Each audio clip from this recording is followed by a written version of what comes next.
Space station बनाने की दिशा में हम काम कर रहे हैं।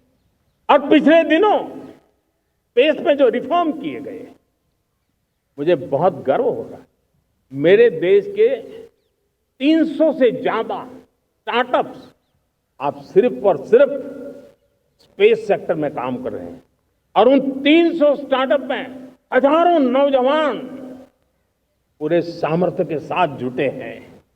ये है मेरे देश के नौजवानों की ताकत और ये है हमारे देश के नौजवानों के प्रति विश्वास। मेरे प्यारे देशवासियों,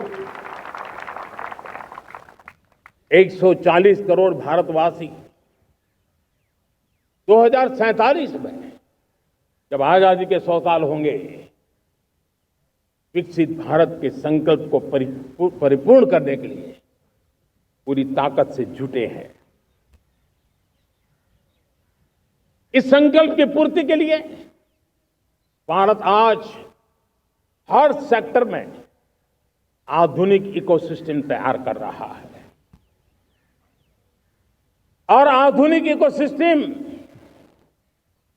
हर क्षेत्र में हमारे देश को आत्मनिर्भर बनाएगा। आज मेरा लाल किले की प्राचीर से मेरे देश के युवा वैज्ञानिकों को, मेरे टैलेंटेड यूथ को, मेरे इंजीनियर्स को और प्रोफेशनल्स को और सरकार के हर विभागों को भी मेरा आह्वान है, क्या हमारा अपना made in India fighter jets के लिए जेट इंजन हमारा होना चाहिए कि नहीं होना चाहिए?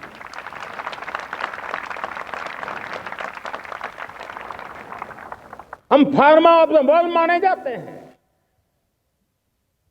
वैक्सीन में हम नए नए विक्रम स्थापित करते हैं, लेकिन क्या समय की मांग नहीं है? हम रिसर्च और डेवलपमेंट में और ताकत लगाएं, हमारे अपने पेटेंट हो, हमारी अपनी बनाई हुई मानव जात के कल्याण की सस्ते से सस्ती और सबसे कारगर नई नई दवाइयों की शोध हो, हर संकट में साइड इफेक्ट के बिना मानव जात के कल्याण में काम आए। बायो 3 पॉलिसी भारत सरकार ने बनाई है। मैं देश के नौजवानों को कहता हूं, आइए बायो 3 पॉलिसी का अध्ययन करके अब कदम उठाइए। देश का भाग्य बदलना है, आपका सहयोग चाहिए। मेरे प्यारे देशवासियों, आज आईटी का युग है, डेटा की ताकत है। क्या समय की मांग नहीं है? ऑपरेटिंग सिस्टम से लेकर के साइबर सुरक्षा तक, डीप टेक से लेकर के आर्टिफिशियल इंटेलिजेंस तक, सारी चीजें हमारी अपनी हो, इस पर हमारे ही लोगों का सामर्थ्य जुटा हुआ हो, उनकी सामर्थ्य शक्ति का विश्व को परिचय कराए। साथियों, आज दुनिया में सोशल मीडिया का हो, बाकी प्लेटफॉर्म का हो, दुनिया के प्लेटफॉर्म पर हम काम कर रहे हैं। दुनिया ने हमने दिखा दिया है, यूपीआई का हमारा प्लेटफॉर्म आज दुनिया को अजोबा कर रहा है। हमारे में सामर्थ्य है। रियल टाइम ट्रांजैक्शन में 50% अकेला भारत यूपीआई के माध्यम से करता है। इसका मतलब की ताकत है। क्रिएटिव वर्ल्ड हो, सोशल मीडिया हो, ये जितने भी प्लेटफॉर्म्स हैं, मेरे देश के नौजवानों में चुनौती करता हूं आपको, आइए हमारे अपने प्लेटफॉर्म क्यों ना हो, हम क्यों दूसरों पर निर्भर रहे, क्यों भारत का धन बाहर जाए? और मुझे आपके सामर्थ्य पर भरोसा है। मेरे प्यारे देशवासी, जैसे ऊर्जा के क्षेत्र में हम डिपेंडेंट हैं, वैसा ही देश का दुर्भाग्य है कि फर्टिलाइजर, उसमें भी हमें दुनिया पर निर्भर रहना पड़ता है। मेरे देश के किसान भी फर्टिलाइजर का सही उपयोग कर करके धरती माता की सेवा कर सकते हैं।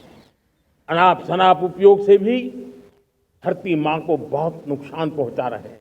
लेकिन साथ साथ मैं देश के नौजवानों को कहना चाहता हूं, देश के उद्योग जगत को कहना चाहता हूं, देश के प्राइवेट सेक्टर को कहना चाहता हूं, आइए हम फर्टिलाइजर के भंडार भर दें, हम नए नए तौर तरीके खोजें और भारत की आवश्यकता के अनुसार हम अपना फर्टिलाइजर तैयार करें। हम औरों पर निर्भर न रहे। साथियों, आने वाला युग ईवी का है। अब ईवी बैटरी क्या हम नहीं बनाएंगे? हम निर्भर रहेंगे? सोलर पैनल की बात हो, इलेक्ट्रिक व्हीकल्स के लिए जिन जिन चीजों की आवश्यकताएं हैं वो हमारी अपनी होनी चाहिए। साथियों, मैं ये इसलिए कहने की हिम्मत करता हूं, क्यों? क्योंकि मुझे देश के नौजवानों के सामर्थ्य पर भरोसा है। और भरोसा सिर्फ वो मेरे देश के नौजवान है इतने मात्र से नहीं है। कोविड के समय हम बहुत सारी चीजों पर निर्भर थे। तो मेरे देश के नौजवानों को कहा गया कि वैक्सीन हमारी अपनी चाहिए, देश ने करके दिखाया। कोविन प्लेटफॉर्म हमारा अपना होना चाहिए, देश ने करके दिखाया। करोड़ों करोड़ों लोगों की जिंदगी बचाने का काम हमने किया है। वही स्पिरिट, वही जज्बा हमें जीवन के हर क्षेत्र में आत्मनिर्भर बनने के लिए अपना सब कुछ देना है। अपना जो बेस्ट है वो हमें दे करके रहना है। साथियों, पिछले 11 साल में एंटरप्रेन्योरशिप, उद्यमशीलता को बहुत बड़ी ताकत दी।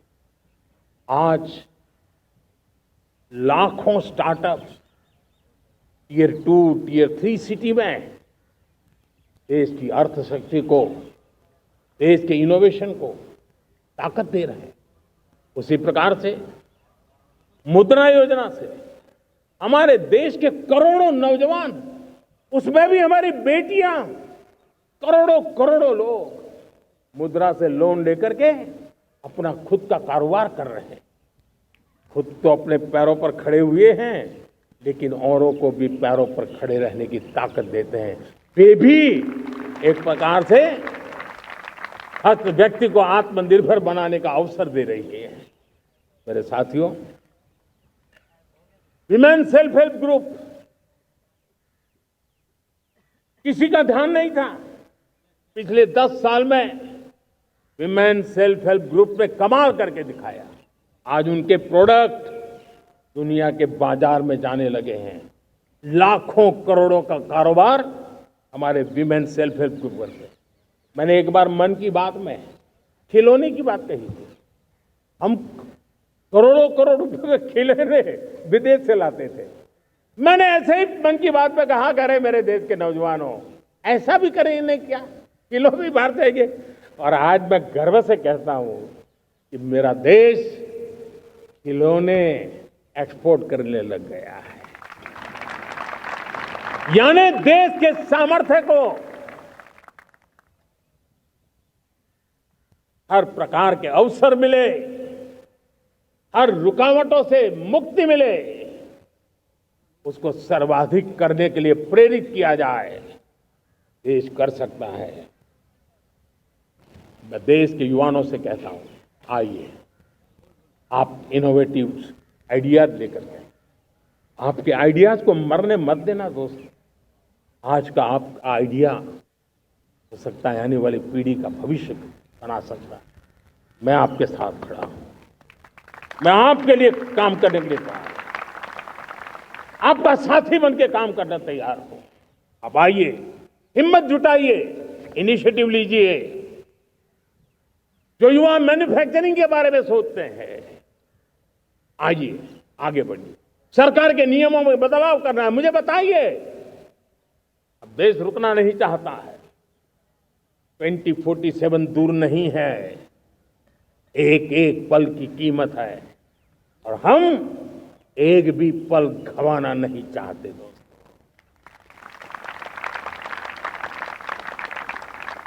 साथियों, ये आगे बढ़ने का अवसर है, बड़े सपने देखने का अवसर है, संकल्प के लिए समर्पित होने का अवसर है। जब सरकार आपके साथ है और मैं स्वयं आपके साथ हूं, तब हम नया इतिहास बना सकते हैं। साथियों, आज नेशनल मैन्युफैक्चरिंग मिशन पर बहुत तेजी से काम हो रहा है। हमारे एमएसएमई उसका लोहा दुनिया मानती है। ये दुनिया में बड़ी बड़ी चीजें बनती है ना, कुछ न कुछ तो औजार हमारे देश के एमएसएमई के द्वारा जाते हैं, बड़े गर्व के साथ जाते हैं। लेकिन हम कॉम्प्रिहेंसिव इंटीग्रेटेड विकास की राह पर जाना चाहते हैं और इसलिए उनकी शक्ति बढ़े। और उसमें भी मैंने पहले एक बार लाल किले से कहा था, जीरो डिफेक्ट जीरो इफेक्ट। आज कहना चाहता कि हमें विश्व बाजार में अपने सामर्थ्य का लोहा मनवाना है, तो हमें क्वालिटी में निरंतर नई ऊंचाइयों को पार करना। दुनिया क्वालिटी को स्वीकार करती है, हमारी गुणवत्ता सबसे ज्यादा हो और सरकार के भी प्रयास हो, रॉ मटेरियल की भी उपलब्धि हो, हमारी प्रोडक्शन की कॉस्ट कैसे कम हो, हम उसमें दम रह गए।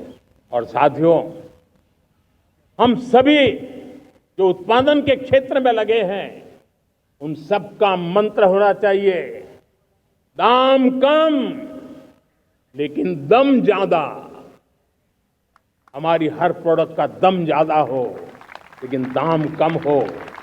इस भाव को लेकर के हमें आगे बढ़ना है। मेरे प्यारे देशवासियों,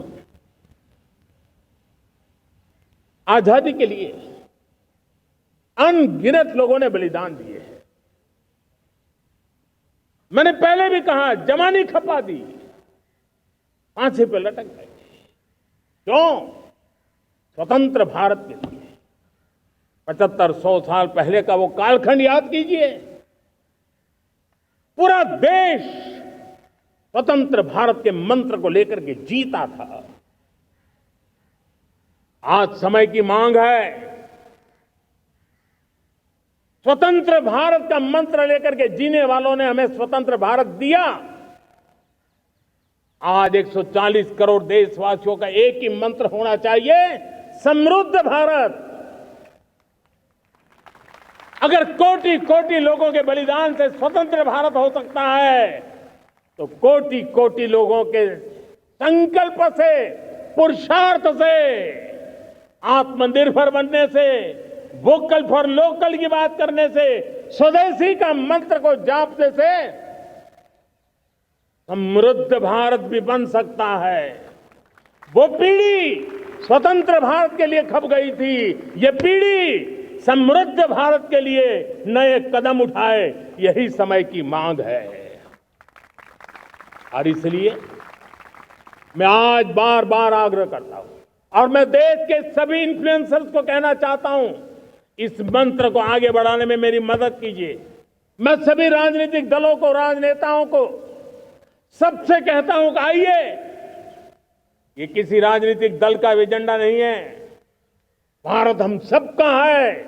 हम मिलकर के वोकल फॉर लोकल, उस मंत्र को हर नागरिक के जीवन का मंत्र बनाएं। भारत में बनी हुई, भारत के नागरिकों के पसीने से बनी हुई वो चीजें जिसमें भारत की मिट्टी की महक हो और जो भारत के आत्मनिर्भर के संकल्प को ताकत देता हो, हम उसी को खरीदेंगे, हम उसी का उपयोग करेंगे। हम उस दिशा में आगे आए, ये हमारा सामूहिक संकल्प हो। देखते ही देखते हम दुनिया बदल देंगे दोस्तों। मैं आज हर छोटे मोटे व्यापारी को, दुकानदार से आग्रह करना चाहता हूं, आपकी भी जिम्मेवारी है।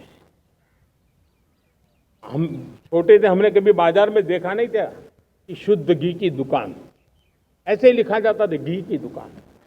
लेकिन समय रहते लोग लिखने लगे शुद्ध घी की दुकान। मैं चाहता हूं देश में ऐसे व्यापारी आगे आए, ऐसे दुकानदार आए कि हाँ स्वदेशी माल बिकता है, वो बोर्ड लगा रहे हैं। हम स्वदेशी का गर्व करने लगे। हम स्वदेशी मजबूरी में नहीं, मजबूती के साथ उपयोग करेंगे, मजबूती के लिए उपयोग करेंगे और जरूरत पड़ी तो औरों को मजबूर करने के लिए उपयोग करेंगे। ये हमारी ताकत होनी चाहिए, ये हमारा मंत्र होना चाहिए। मेरे प्यारे देशवासियों,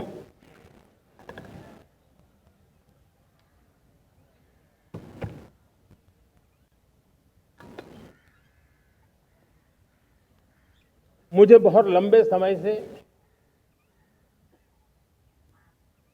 सरकार में काम करने का अवसर मिला। मैंने कई सारे उतार चढ़ाव देखे हैं।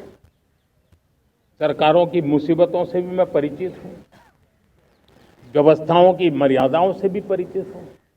लेकिन उसके बावजूद भी हमारी जिम्मेवारी है कि हम किसी की लकीर को छोटी करने में अपनी ताकत बर्बाद न करें। मैं बड़े अनुभव से कहता हूं, किसी दूसरे की लकीर छोटी करने के लिए अपनी ऊर्जा हमें नहीं खपानी है। हमें पूरी ऊर्जा के साथ हमारी लकीर को लंबा करना है।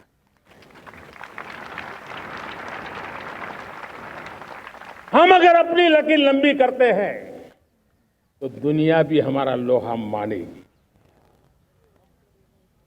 आज जब वैश्विक परिस्थितियों में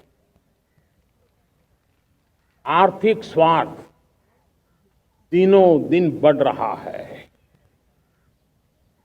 तब समय की मांग है कि हम उन संकटों के रोते बैठने की जरूरत नहीं है। हिम्मत के साथ हम अपनी लकीर को लंबी करें। और मैं 25 साल के शासन के अनुभव से कह सकता हूं, अगर ये रास्ता हमने चुन लिया, हर किसी ने चुन लिया, तो फिर कोई स्वार्थ हमें अपनी चंगुल में नहीं फंसा सकता है। मेरे प्यारे देशवासियों, बीता दशक रिफॉर्म, परफॉर्म, ट्रांसफॉर्म कर रहा है।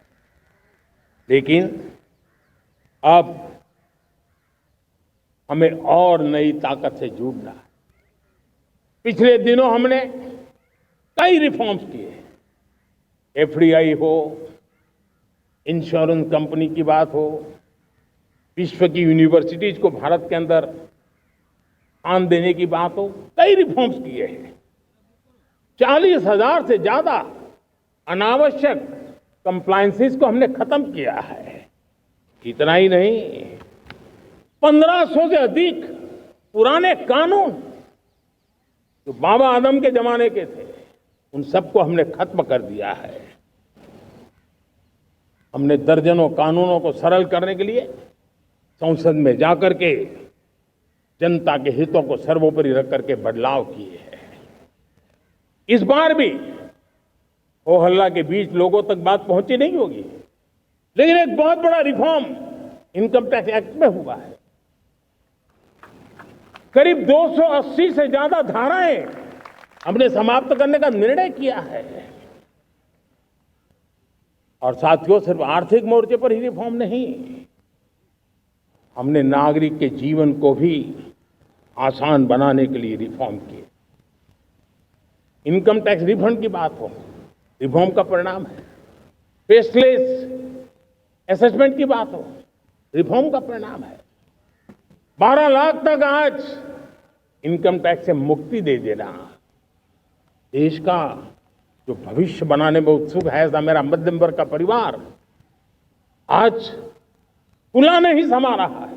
कभी किसी ने सोचा नहीं था कि 12 लाख रुपए तक का इनकम टैक्स पर जीरो कर दिया जाएगा। आज कर लिया है। जब देश का सामर्थ्य बढ़ता है तो देशवासियों को लाभ मिलता है। अंग्रेजों के जमाने से दंड संहिता में हम दबे पड़े थे। दंड का भय दिखा करके जीवन चल रहा है। 75 साल आजादी के ऐसे ही गए। हमने दंड संहिता को खत्म कर दिया, न्याय संहिता को ले आए हैं।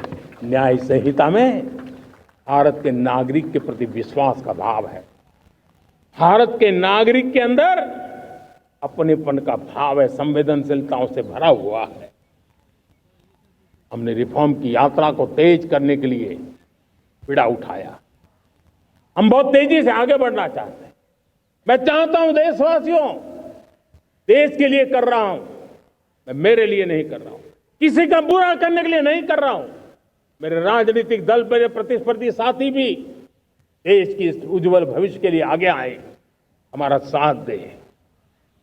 स्ट्रक्चरल रिफॉर्म्स की बात हो, रेगुलेटरी रिफॉर्म्स की बात हो, पॉलिसी रिफॉर्म की चर्चा हो, प्रोसेस रिफॉर्म की चर्चा हो, प्रोसीड्यूरल रिफॉर्म्स करने की जरूरत हो, हर प्रकार के रिफॉर्म्स ये आज हमने मकसद बना करके चले हैं। और मेरे प्यारे देशवासियों, नेक्स्ट जनरेशन रिफॉर्म्स के लिए हमें एक टास्क फोर्स गठित करने का निर्णय किया है। ये टास्क फोर्स समय सीमा में इस काम को पूरा करे। वर्तमान नियम, कानून, नीतियां, रीतियां 21वीं सदी के अनुकूल, वैश्विक वातावरण में अनुकूल और भारत को 2047 में विकसित राष्ट्र बनाने के संदर्भ में नए सिरे से तैयार हो और उसका समय सीमा में अपना कार्य पूरा करने के लिए इस टास्क फोर्स की रचना की है। साथियों, ये रिफॉर्म के कारण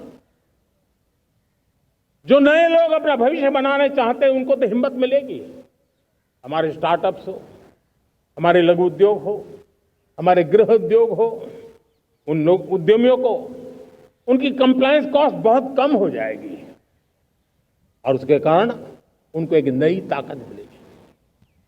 जो एक्सपोर्ट की दुनिया में उनको लॉजिस्टिक सपोर्ट के कारण, व्यवस्थाओं में बदलाव के कारण उनको एक बहुत बड़ी ताकत मिलेगी। साथियों, ऐसे ऐसे कानून है हमारे देश में, छोटी छोटी चीजों के लिए जेल में डालने के कानून है। आप हैरान हो जाएंगे, किसी ने नजर नहीं डाली।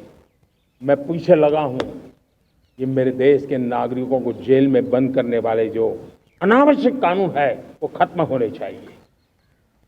हम संसद में पहले भी बिल लाए थे, इस बार भी लेके आए हैं। साथियों, इस दिवाली में आपकी डबल दिवाली का काम मैं करने वाला हूं। इस दिवाली में आपको एक बहुत बड़ा तोहफा देशवासियों को मिलने वाला है। पिछले 8 साल से हमने जीएसटी का बहुत बड़ा रिफॉर्म किया। पूरे देश में टैक्स के बर्डन को कम किया, टैक्स की व्यवस्थाओं को सरल किया और 8 साल के बाद समय की मांग है कि हम एक बार उसको रिव्यू करें। हमने एक हाई पावर कमेटी को बिठा करके रिव्यू शुरू किया, राज्यों से भी विचार विमर्श किया और मेरे प्यारे देशवासियों, हम नेक्स्ट जनरेशन जीएसटी रिफॉर्म्स लेकर के आ रहे हैं। ये दिवाली के अंदर आपके लिए तोहफा बन जाएंगे। सामान्य मानवीय की जरूरतों के टैक्स भारी मात्रा में कम कर दिए जाएंगे। बहुत बड़ी सुविधा बढ़ेगी। हमारे एमएसएमई, हमारे लघु उद्यमी, इनको बहुत बड़ा लाभ मिलेगा। रोजमर्रा की चीजें बहुत सस्ती हो जाएगी और उससे इकोनॉमी को भी एक नया बल मिलने वाला है। मेरे प्यारे देशवासियों, आज देश तीसरी बड़ी इकोनॉमी बनने के लिए समय है, तेज गति से आगे बढ़ रहा है। हम दरवाजे खटखटा रहे हैं और बहुत तेजी से हम उसको अचीव भी कर लेंगे। और कोई तो दिन होगा मैं आपके बीच आकर के लाल किले की प्राचीर से ये खबर भी सुनाऊंगा।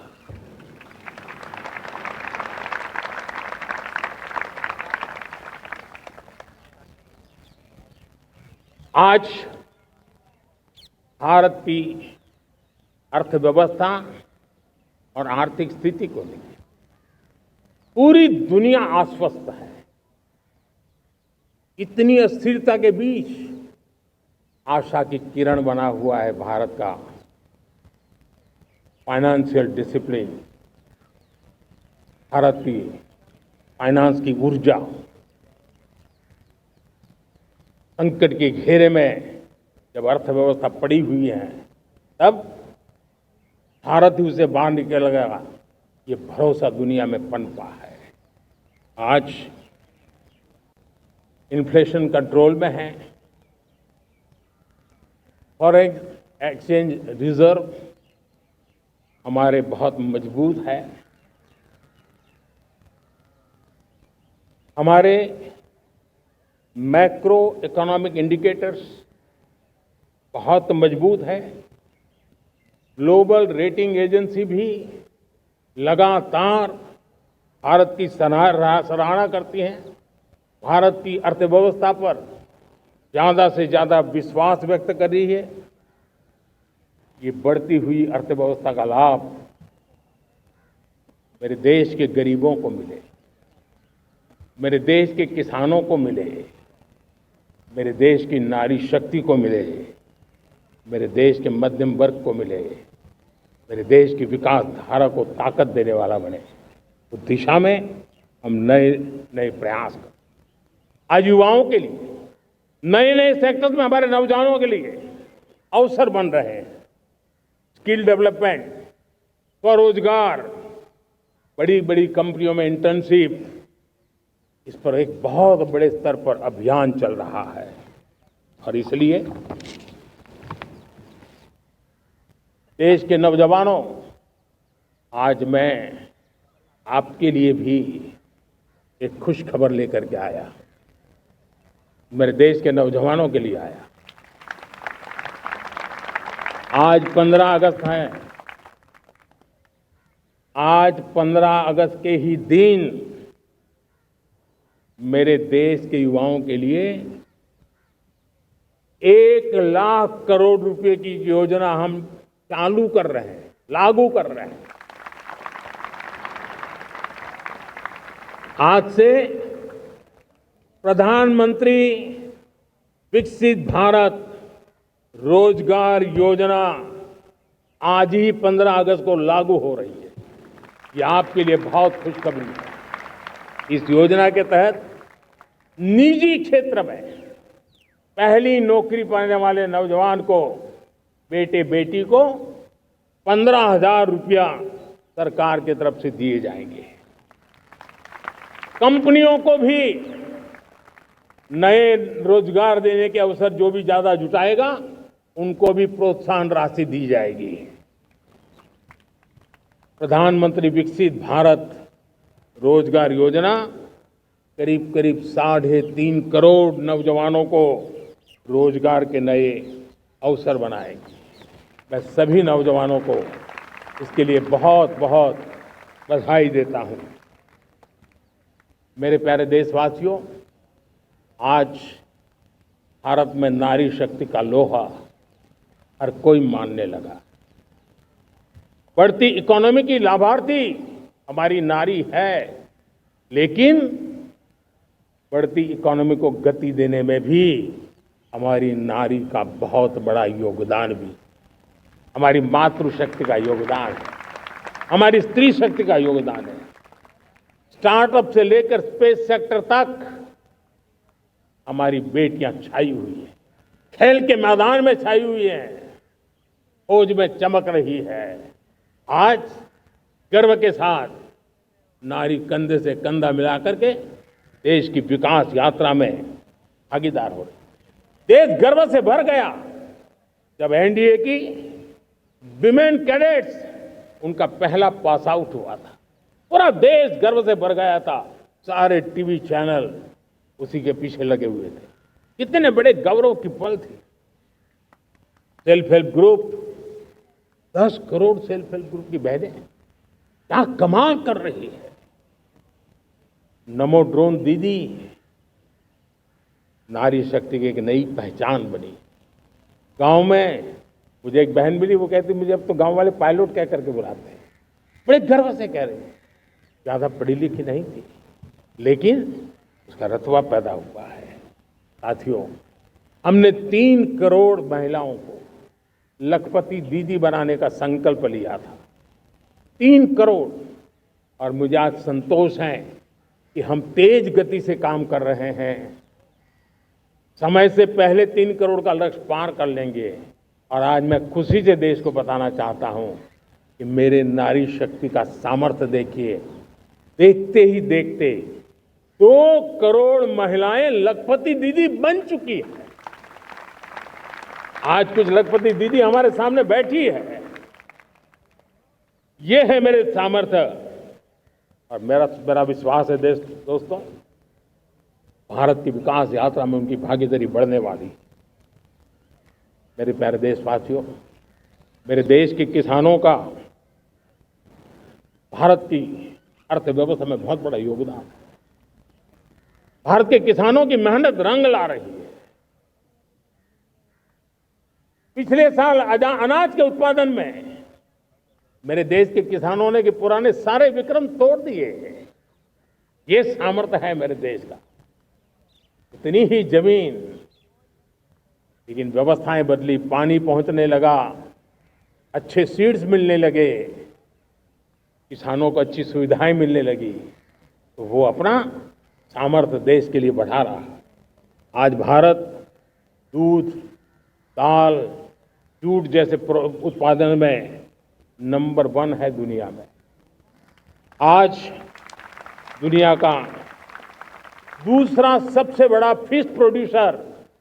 मेरे मछुआरा भाई बहनों की ताकत देखिए। फिश प्रोड्यूसर में दुनिया में हम दूसरे नंबर पर पहुंच चुके हैं। आज भारत चावल, गेहूं, फल और सब्जी के उत्पादन में भी दुनिया में दूसरे नंबर पर पहुंच चुका है। साथियों, आपको खुशी होगी, मेरे देश के किसान जो पैदावार देते हैं, आज वो उत्पादन दुनिया के बाजार में पहुंच रहा है। 4 लाख करोड़ रुपया एग्रो प्रोडक्ट का एक्सपोर्ट हुआ है। ये मेरे देश के किसानों ने भी ताकत दिखाई है। हम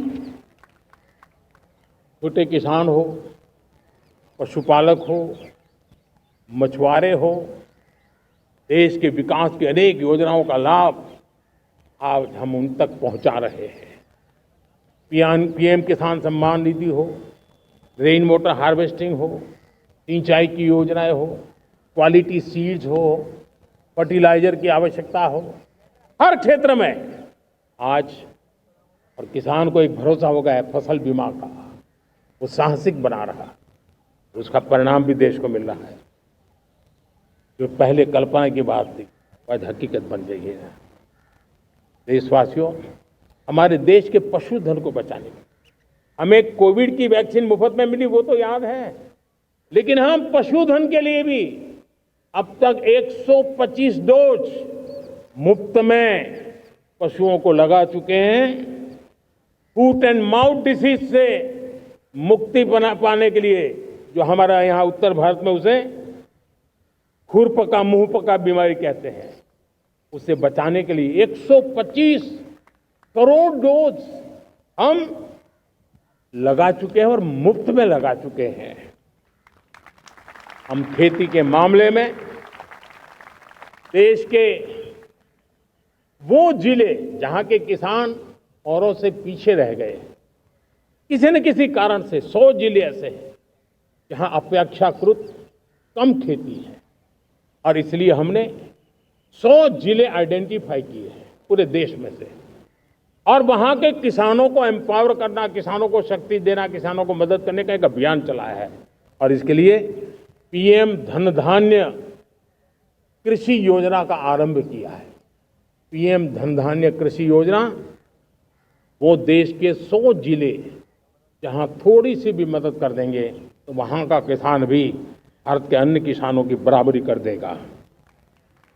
मेरे प्यारे देशवासियों, भारत के किसान, भारत के पशुपालक, भारत के मछुआरे, ये हमारी सबसे बड़ी प्राथमिकता है। भारत के किसान, भारत के मछुआरे, भारत के पशुपालक, उनसे जुड़ी किसी भी अहितकारी नीति के आगे मोदी दीवार बन के खड़ा है।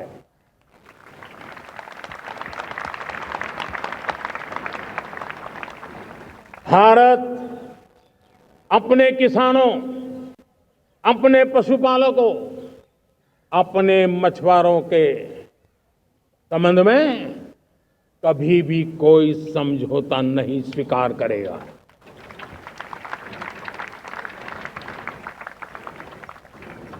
प्यारे देशवासियों, गरीबी क्या होती है मुझे किताबों में पढ़ना नहीं पड़ा है, मैं जानता। सरकार में भी रहा हूं और इसलिए मेरी कोशिश रही है कि सरकार फाइलों में नहीं होनी चाहिए। सरकार देश के नागरिकों की लाइफ में होनी चाहिए। दलित हो, पीड़ित हो, शोषित हो, वंचित हो, उनके लिए सकारात्मक रूप से सरकारें प्रोएक्टिव हो, सरकारें प्रो पीपल हो। उस दिशा में हम निरंतर प्रयास कर रहे हैं। समाज के हर जरूरत व्यक्ति के लिए।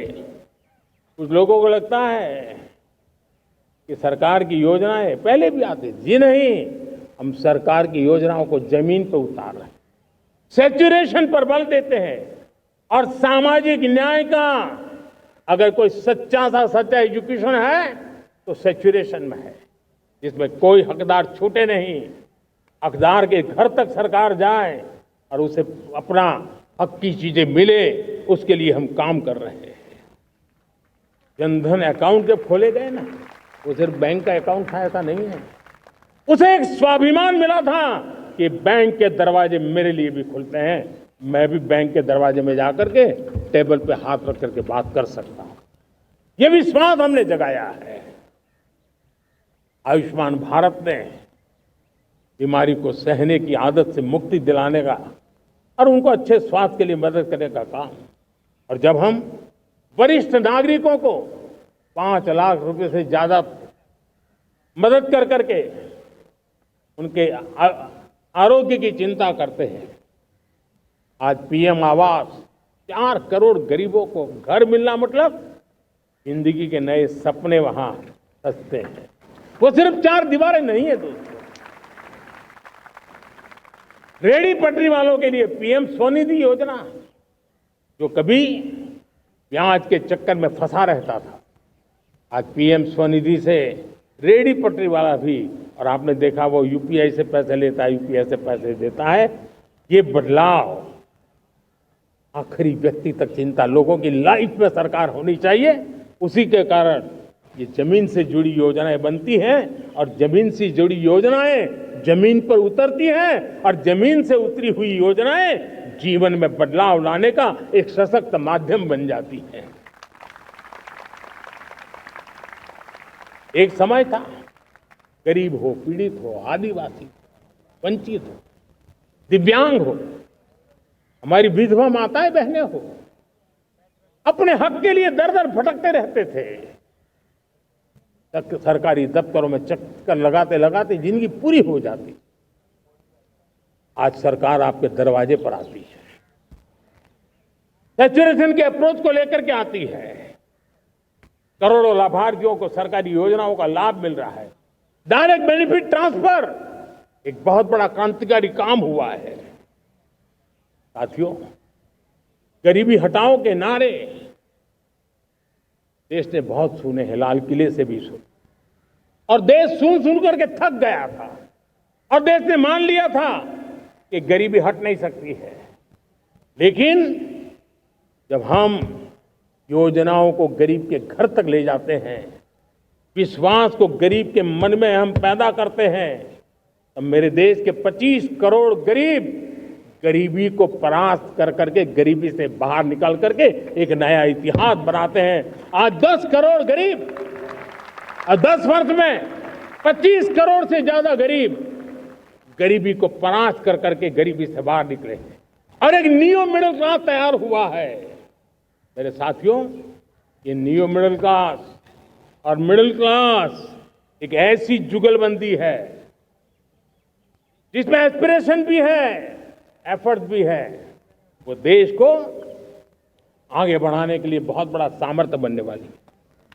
मेरे प्यारे देशवासियों, बहुत ही निकट भविष्य में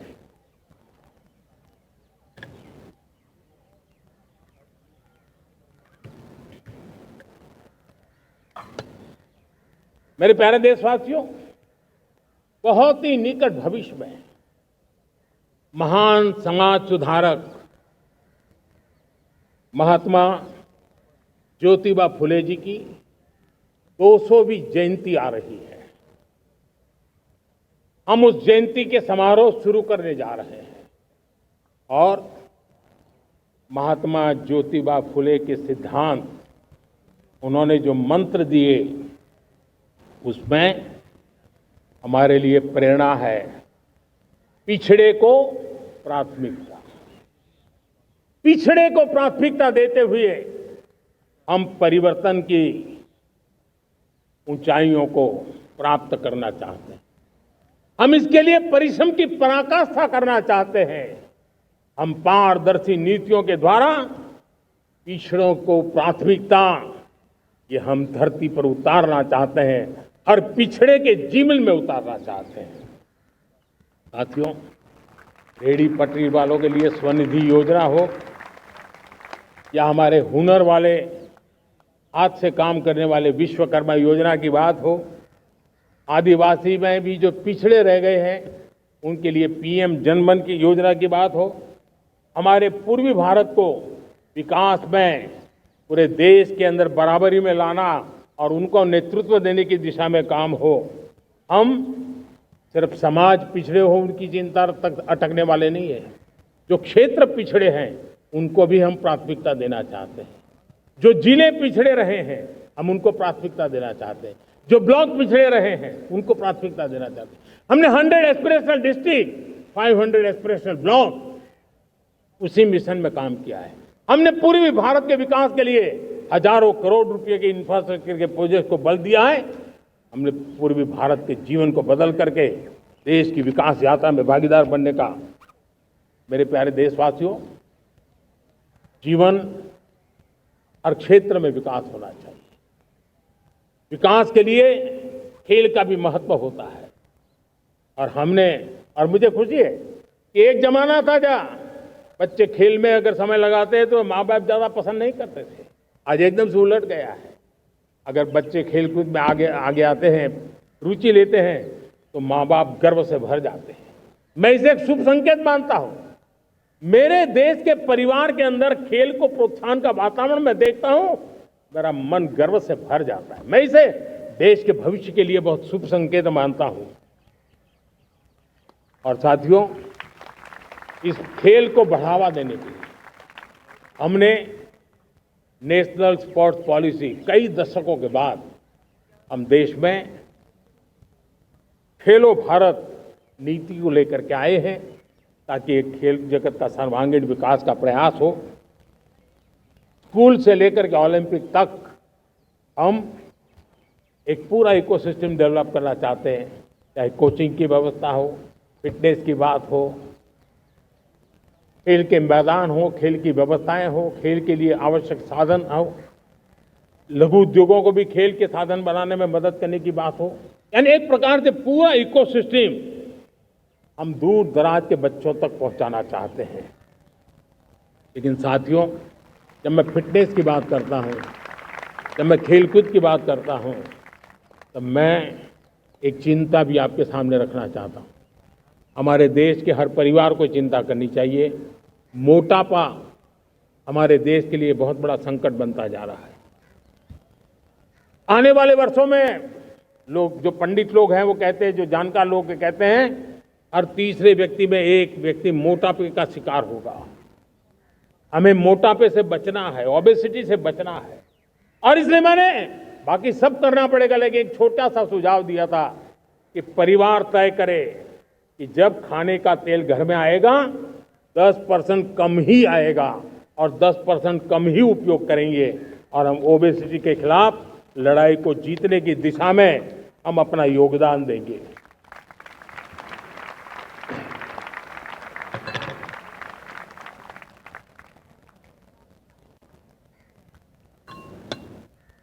मेरे प्यारे देशवासियों, हमारा देश भाग्यवान है।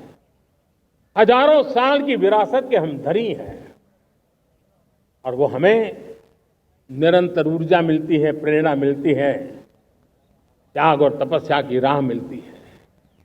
आज गुरु तेग बहादुर, यह वर्ष गुरु तेग बहादुर जी का 350वां शहीदी वर्ष है। देश की संस्कृति की रक्षा, भारत के मूल्यों की रक्षा के लिए उन्होंने अपना सब कुछ न्योछावर कर दिया। मैं आज उनको नमन करता हूं। साथियों, हमारी संस्कृति की ताकत हमारी विविधता है। हम विविधता को सेलिब्रेट करना चाहते हैं। हम विविधता को सेलिब्रेट करने की आदत बनाना चाहते हैं। यह हमारा गौरव है कि हमारा भारत माँ का यह बगीचा कितने विविध प्रकार के फूलों से सजा हुआ है, कितनी विविधताएं हैं। ये विविधता हमारे लिए एक बहुत बड़ा, हमारी विरासत है, बहुत बड़ा गौरव है। हमने प्रयागराज के महाकुंभ में देखा भारत की विविधता को कैसे जिया जाता है।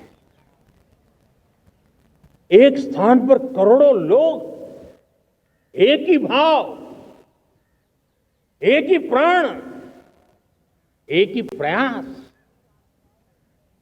दुनिया के लिए बहुत बड़ा अजूबा है। महाकुंभ की वो सफलता भारत की एकता की, भारत के सामर्थ्य की दुहाई देती है। साथियों, हमारा देश भाषाओं की विविधता से बहुत ही भरा हुआ है, पुलकित है। और इसीलिए हमने मराठी, असमिया, बांग्ला, पाली, प्राकृत को क्लासिकल लैंग्वेज का दर्जा दिया है। और मेरा मत है, हमारी भाषाएं जितनी विकसित होगी, हमारी सभी भाषाएं जितनी समृद्ध होगी, हमारे नॉलेज के सिस्टम को भी उतना ही बल मिलने वाला है।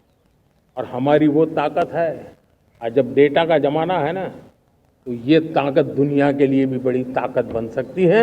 इतना सामर्थ्य हमारी लैंग्वेज में। हमें हमारी सभी भाषाओं पर गर्व होना चाहिए। हमारी सभी भाषाओं के विकास के लिए हर किसी ने बनते हुए प्रयास करना चाहिए। साथियों, पांडुलिपि में हमारे ज्ञान के भंडार पड़े हैं, लेकिन उसके प्रति उदासीनता रही है।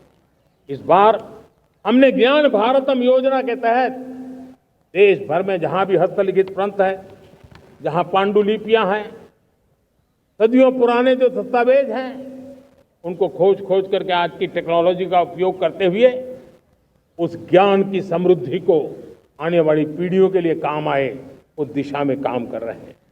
मेरे प्यारे देशवासियों, हमारा स्पष्ट मत है, यह देश सिर्फ सरकारें नहीं बनाती है, ये देश राज सत्ता पर विराजमान लोग ही नहीं बनाते हैं, ये देश शासन की धुरा संभालने वाले नहीं बनाते हैं।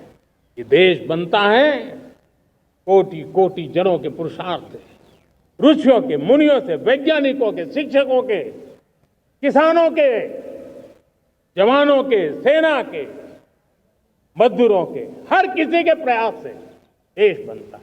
हर किसी का योगदान होता है, व्यक्ति का भी होता है, संस्थाओं का भी होता है। आज मैं बहुत गर्व के साथ एक बात का जिक्र करना चाहता हूं। आज से 100 साल पहले एक संगठन का जन्म हुआ, राष्ट्रीय स्वयंसेवक संघ। 100 साल की राष्ट्र की सेवा एक बहुत ही गौरवपूर्ण स्वर्णिम पृष्ठ है। व्यक्ति निर्माण से राष्ट्र निर्माण के संकल्प को लेकर के 100 साल तक मां भारती का कल्याण का लक्ष्य लेकर के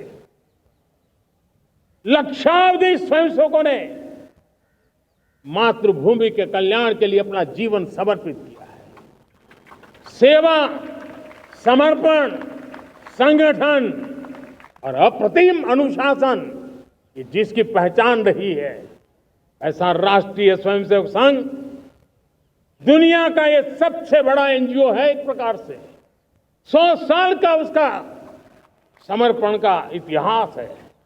आज लाल किले की प्राचीर से 100 साल की इस राष्ट्र सेवा की यात्रा में योगदान करने वाले सभी स्वयंसेवकों को आदरपूर्वक स्मरण करता हूं और देश गर्व करता है राष्ट्रीय स्वयंसेवक संघ की इस 100 साल की भव्य समर्पित यात्रा को, और हमें प्रेरणा देता रहेगा। मेरे प्यारे देशवासियों, हम समृद्धि की ओर जा रहे हैं, लेकिन समृद्धि का रास्ता सुरक्षा से गुजरता है। पिछले 11 वर्षों में राष्ट्र सुरक्षा, राष्ट्र रक्षा, राष्ट्र के नागरिकों की रक्षा, इन सभी मोर्चों पर हमने पूरे समर्पण भाव से काम किया है। हम बदलाव लाने में सफल हुए हैं। यह देश जानता है कि हमारे देश का बहुत बड़ा जनजातीय क्षेत्र नक्सलवाद की चपेट में, माओवाद की चपेट में पिछले कई दशकों से लहूलुहान हो चुका था। सबसे ज्यादा नुकसान मेरे आदिवासी परिवारों को हुआ। आदिवासी माताओं बहनों ने अपने सपने के होनहार बच्चों को खो दिया। नौजवान बेटे गलत रास्ते पर खींच लिए गए, भटकाए गए, उनकी जीवन को तबाह कर दिया गया। हमने फौलादी हाथ से काम लिया। एक समय था कभी 125 से ज्यादा जिलों में नक्सलवाद अपनी जड़ें जमा चुका था। माओवाद की चंगुल में हमारे जनजातीय क्षेत्र, हमारे जनजातीय नौजवान फंसे हुए थे, और आज 125 जिलों में से कम होते होते हम 20 पर ले आए हैं। उन जनजातीय समाज की सबसे बड़ी हमने सेवा की है। और आप देखिए, एक जमाना था जब बस्तर को याद करते ही माओवाद, नक्सलवाद, बम बंदूक की आवाज सुनाई देती। उसी बस्तर में माओवाद नक्सल से मुक्त होने के बाद जब बस्तर के नौजवान ओलंपिक करते हैं, हजारों नौजवान भारत माता की जय बोल करके खेल के मैदान में उतरते हैं, पूरा वातावरण उत्साह से भर जाता है। ये बदलाव देश देख रहा है। जो क्षेत्र कभी रेड कॉरिडोर के रूप में जाने जाते थे, वो आज विकास के ग्रीन कॉरिडोर बन रहे हैं। साथियों, हमारे लिए गर्व की बात है, भारत के नक्शे में जिन क्षेत्रों को लहूलुहान कर दिया गया था, लाल रंग से रंग दिया गया था, हमने वहां संविधान, कानून और विकास का तिरंगा फहरा दिया है। मेरे प्यारे देशवासियों,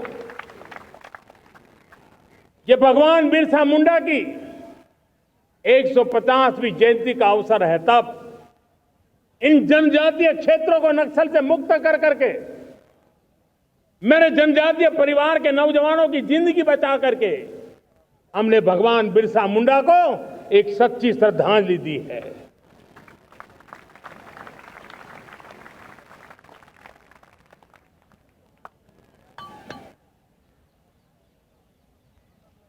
मेरे प्यारे देशवासियों, मैं आज देश के सामने एक चिंता, एक चुनौती के संबंध में आगाह करना चाहता हूं।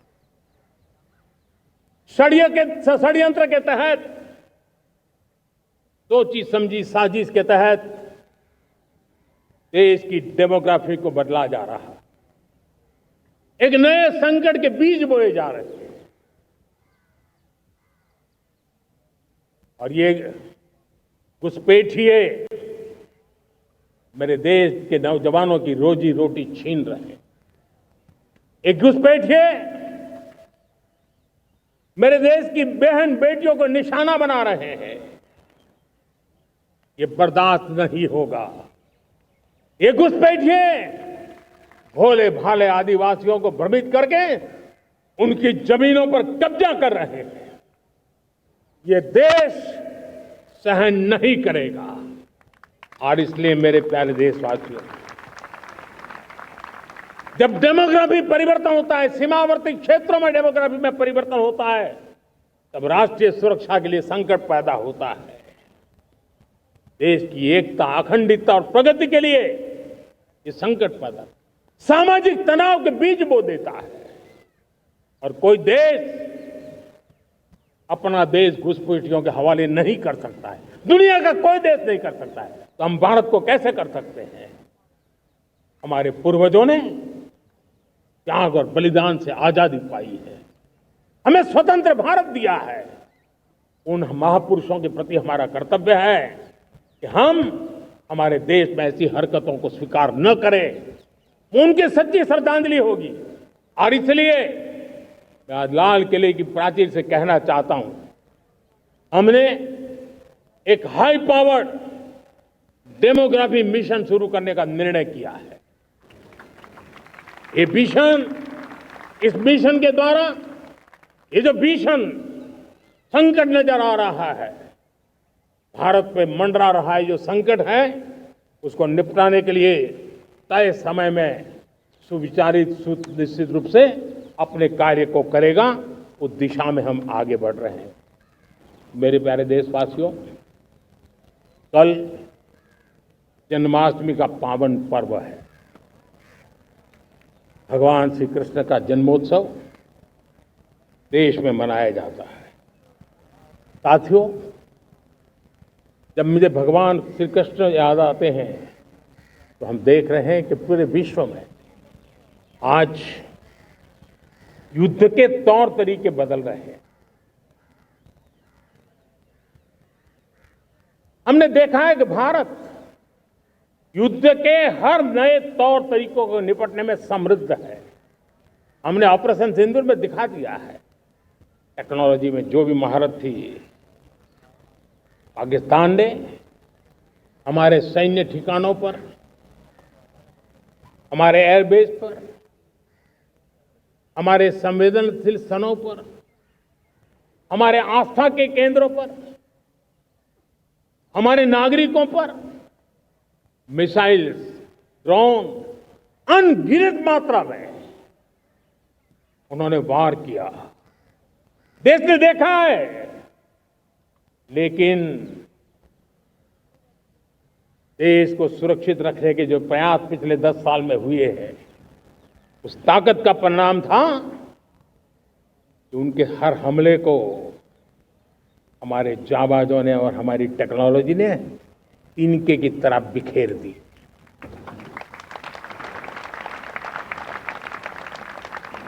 रत्ती भर नुकसान नहीं कर पाए। और इसलिए जब युद्ध के मैदान में टेक्नोलॉजी का विस्तार हो रहा है, टेक्नोलॉजी हावी हो रही है, तब राष्ट्र की रक्षा के लिए, देश के नागरिकों की सुरक्षा के लिए हमें भी हमने जो आज महारत पाई है वो महारत का और विस्तार करने की जरूरत है। हमने आज जो महारत पाई है उसको लगातार अपग्रेडेड करते रहने की आवश्यकता है। और इसलिए साथियों, मैंने एक संकल्प लिया है, मुझे आपके आशीर्वाद चाहिए, कोटि कोटि देशवासियों के आशीर्वाद चाहिए, क्योंकि समृद्धि कितनी ही क्यों न हो, अगर सुरक्षा के प्रति उदासीनता बरतते हैं तो समृद्धि भी किसी काम की नहीं रहती। और इसलिए सुरक्षा का महत्व बहुत बड़ा है। और इसलिए मैं आज लाल किले की प्राचीर से कह रहा हूं, आने वाले 10 साल में 2035 तक राष्ट्र के सभी महत्वपूर्ण स्थलों, जिनमें सामरिक के साथ साथ सिविलियन क्षेत्र भी शामिल है, जैसे अस्पताल हो, रेलवे हो, जो भी आस्था के केंद्र हो, उन्हें टेक्नोलॉजी के नए प्लेटफॉर्म द्वारा पूरी तरह सुरक्षा का कवच दिया जाएगा। ये सुरक्षा का कवच लगातार विस्तार होता जाए, देश का हर नागरिक सुरक्षित महसूस करे, किसी भी प्रकार की टेक्नोलॉजी हम पर वार करने आ जाए, हमारी टेक्नोलॉजी उससे बेहतर सिद्ध हो। और इसलिए आने वाले 10 साल 2035 तक मैं ये राष्ट्रीय सुरक्षा कवच का विस्तार करना चाहता हूं, मजबूती देना चाहता हूं, आधुनिक बनाना चाहता हूं। और इसलिए भगवान श्री कृष्ण से प्रेरणा पाकर के हमने श्री कृष्ण का जो सुदर्शन चक्र था, उस सुदर्शन चक्र की राह को चुना है। आप में से बहुत लोगों को याद होगा, जब महाभारत की लड़ाई चल रही थी, श्री कृष्ण ने अपने सुदर्शन चक्र से सूर्य के प्रकाश को रोक दिया था और दिन में ही अंधेरा कर दिया था। सूर्य प्रकाश को सुदर्शन चक्र से रोक दिया था। और तब अर्जुन ने जो शपथ ली थी जयद्रथ का वध करने की, उस प्रतिज्ञा को अर्जुन पूर्ण कर पाए थे। वो सुदर्शन चक्र के पराक्रम और रणनीति का परिणाम। अब देश सुदर्शन चक्र मिशन लॉन्च करेगा।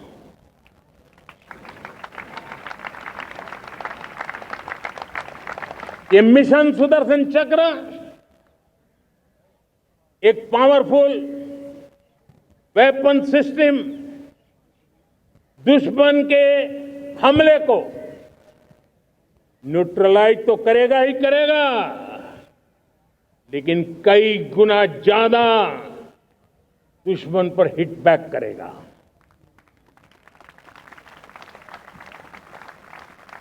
हमने भारत के इस मिशन सुदर्शन चक्र के लिए कुछ मूलभूत बातें भी तय की है। आने वाले 10 सालों में हम उसको प्रखरता से आगे बढ़ाना चाहते हैं। एक तो ये पूरी आधुनिक सिस्टम, इसके लिए रिसर्च, डेवलपमेंट, उसकी मैन्युफैक्चरिंग हमारे देश में ही हो, हमारे देश के नौजवानों के टैलेंट से हो, हमारे देश के लोगों के द्वारा बनी।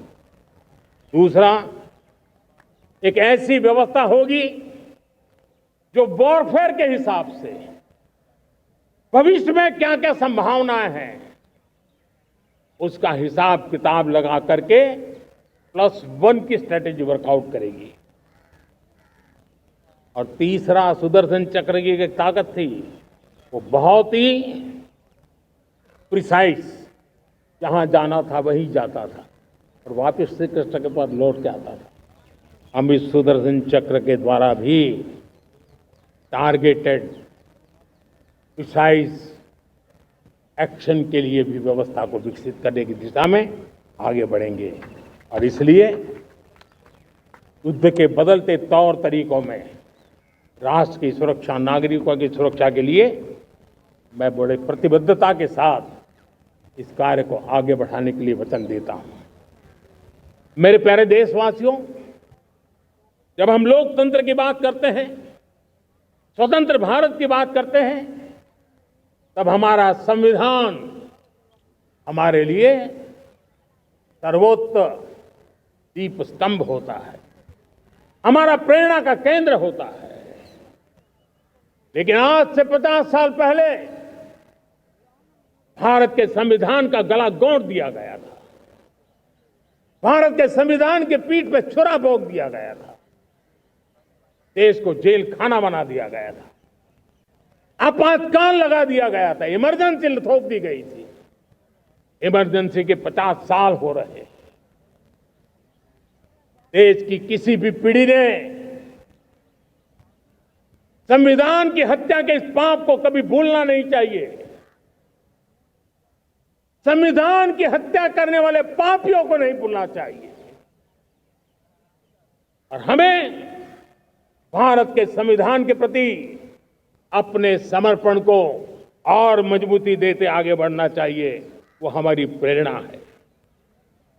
मेरे प्यारे देशवासियों, मैंने इसी लाल किले से पंच प्रण की बात कही थी। मैं आज लाल किले से फिर से एक बार मेरे देशवासियों का पुनः स्मरण जरूर करना चाहता हूं।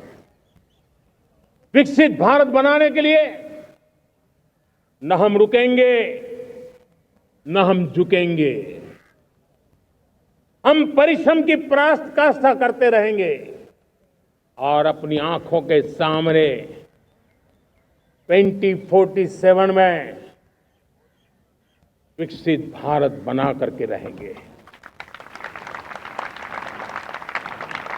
मेरे प्यारे देशवासियों, हमारा दूसरा प्रण है कि हम हमारे जीवन में, हमारी व्यवस्थाओं में, हमारे नियम कानून परंपराओं में गुलामी का एक भी कण अब बचने नहीं देंगे। हम हर प्रकार की गुलामी से मुक्ति पाकर के ही रहेंगे। मेरे प्यारे देशवासियों, हम अपनी विरासत पर गर्व करेंगे। हमारी पहचान का सबसे बड़ा आभूषण, सबसे बड़ा गहना, सबसे बड़ा मुकुटमणि हमारी विरासत है। हम विरासत का गर्व करेंगे। मेरे प्यारे देशवासियों, इन सब के लिए एकता, ये मंत्र सबसे बड़ा शक्तिशाली मंत्र है। और इसलिए एकता की डोर को कोई काट न सके, ये हमारा सामूहिक संकल्प होगा। मेरे प्यारे देशवासियों, मां भारती के प्रति कर्तव्य निभाना ये पूजा से कम नहीं है, तपस्या से कम नहीं है, आराधना से कम नहीं है। और उसी भाव से हम सब मातृभूमि के कल्याण के लिए परिश्रम की पराकाष्ठा करते हुए 2047 विकसित भारत के लक्ष्य को पार करने के लिए अपने आप को अपा देंगे, अपने आप को झोंक देंगे। जो भी सामर्थ्य है, कोई भी अवसर को छोड़ेंगे नहीं। इतना ही नहीं, नए अवसरों को निर्माण करेंगे और निर्मित करने के बाद हम 140 करोड़ देशवासियों के सामर्थ्य से आगे बढ़ते ही रहेंगे, बढ़ते ही रहेंगे, बढ़ते ही रहेंगे। मेरे प्यारे देशवासियों, हमें याद रखना है, 140 करोड़ देशवासियों को याद रखना है। परिश्रम में जो तपा है, परिश्रम में जो तपा है, उसने ही तो इतिहास रचा है। परिश्रम में जो तपा है, उसने ही तो इतिहास रचा है। जिसने फौलादी चट्टानों को तोड़ा है, जिसने फौलादी चट्टानों को तोड़ा है, उसने ही समय को मोड़ा है। जिसने फौलादी चट्टानों को तोड़ा है, उसने ही समय को मोड़ा है। और समय को मोड़ देने का भी, समय को मोड़ देने का भी यही समय है, सही समय है। मेरे प्यारे देशवासियों, एक बार फिर आप सबको आजादी के इस महान पर्व की अनेक अनेक शुभकामनाएं देता हूं, बहुत बहुत बधाई देता हूं। मेरे साथ बोलेंगे, जय हिंद, जय हिंद, जय हिंद। भारत माता की, भारत माता की, भारत माता की। वंदे, वंदे, वंदे। बहुत बहुत धन्यवाद। अगर आप ये वीडियो YouTube पर देख रहे हैं तो हमारे चैनल को सब्सक्राइब कर बेल आइकन दबाएं और Facebook पर देख रहे हैं तो हमारे पेज को लाइक करें।